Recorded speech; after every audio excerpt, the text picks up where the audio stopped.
ప్రభు యొక్క ఘనమైన నామాన్ని బట్టి ప్రతి ఒక్కరికి వందనాలు చెల్లిస్తున్నాను.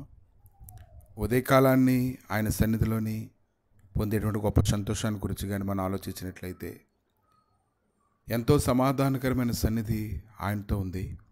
అది మనం పొందుకోవడానికి గాను ఆయన అనుదినము దాన్ని మనకి ఆయన తన కృప ద్వారా దయచేస్తూ ఉన్నాడు. యోహాను సువార్త 10వ అధ్యాయము 30వ వచనం, నేనును తండ్రిను ఏకమై ఉన్నామని వారితో చెప్పాను. ఒక వ్యక్తితో ఇంకొక వ్యక్తి ఏకీపించడం అనేది, హృదయపూర్వకంగా లోబడ్డం అనేది సామాన్యమైన విషయం అయితే కాదు. ఇద్దరు వ్యక్తులు భూమి మీద ఏకీపించినప్పుడు పరలోకమందున్న తండ్రి వల్ల అది దొరుకుతుందని లేఖనాలు సెలవిస్తున్నాయి. కనుక ఈ ఉదయకాలాన్ని దేవునితో నువ్వు ఏకమై ఉంటే అది ఎంతో మంచిది. ఆయనతో ఏకీపించేటువంటి స్థితి నీలో సమృద్ధిగా ఉన్నట్లయితే అది నీకెంతో మేలు. ఏదైనా ప్రభు ఆయన మాట్లాడుతున్న మాటలు కానీ గమనించినట్లయితే సర్వశక్తిమంతుడు నీతో మాట్లాడుతున్నటువంటి మాటల వివరణ నువ్వు ఎరిగి ఉండాలి.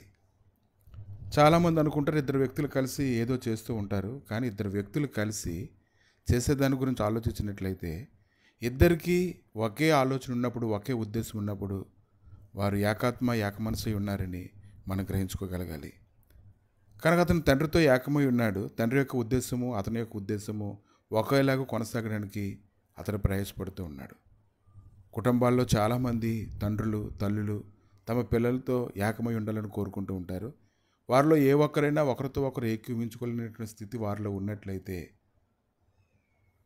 వారు కుదురుగా ఉండలేరు, సరిగా నడవలేరు, సరిగా కలిసి ఏ పని కూడా చేయలేరు. కనుక తండ్రి హృదయంలో ఏదైతే ఉందో కుమారుడు హృదయంలో అదే ఉంది.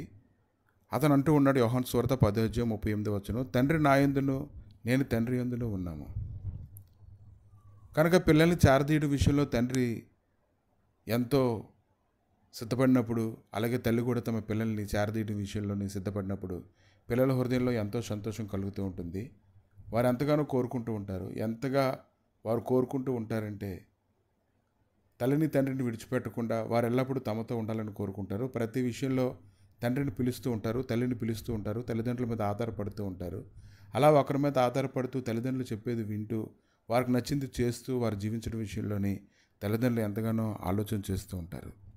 యోహాను సువార్త 17వ అధ్యాయము 22-23 వచనంలో చూసినప్పుడు, మనము ఏకమై ఉన్నలాగున వారును ఏకమై ఉండవలనని నీవు నాకు అనుగ్రహించిన మహిమను నేను వారికి ఇచ్చితిని, వారి యందు నేనును నా యందు నీవును ఉన్నావు అని ఆయన మాట్లాడుతూ ఉన్నారు. కనుక ఏకమై ఉండడం అంటే అననీయ సప్యరాలు పొలం అమ్మినప్పుడు వారి ఆలోచన తలంపుల్లోని ఇద్దరు ఒకే మాట మీద నిలబడ్డారు. దేవునికి వ్యతిరేకంగా జీవించడంలోని వారు ఒకే మాట మీద నిలబడ్డాన్ని మనం చూస్తూ ఉన్నాం. కానీ ప్రభు అయినటువంటి యేసుక్రీస్తు చెప్తున్నటువంటి మాట ఏంటంటే తమ ఇష్టాలు నెరవేర్చుకోవడంలో ఒకే మాట మీద నిలబడ్డం కాదు.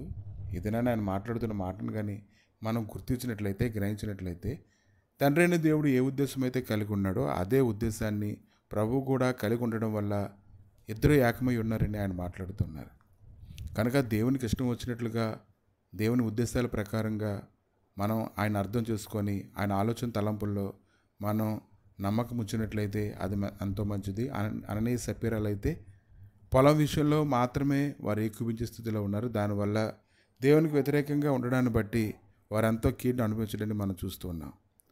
కనుక మనం అందరితో కలిసి పని చేయాలంటే, అందరిలో మనం జీవించాలంటే ఏదైనా దేవుని యొక్క ఉద్దేశాలతో మనం ఏకీభించాలి. కొన్నిసార్లు అందరి దగ్గర మనం వేరుగా ఉన్నట్లుగా వారికి అనిపించవచ్చు. కానీ ఏదైనా ప్రభు అయితే ఆయనతో ఏకీభించి వారందరితో ఆయన ఏకీభించి ప్రతి విషయంలో కృప దయచేసి గొప్ప మహిమ సన్నిధిని అనుగ్రహించి నడిపించడానికి ఆయన శక్తిమంతుడే ఉన్నాడు.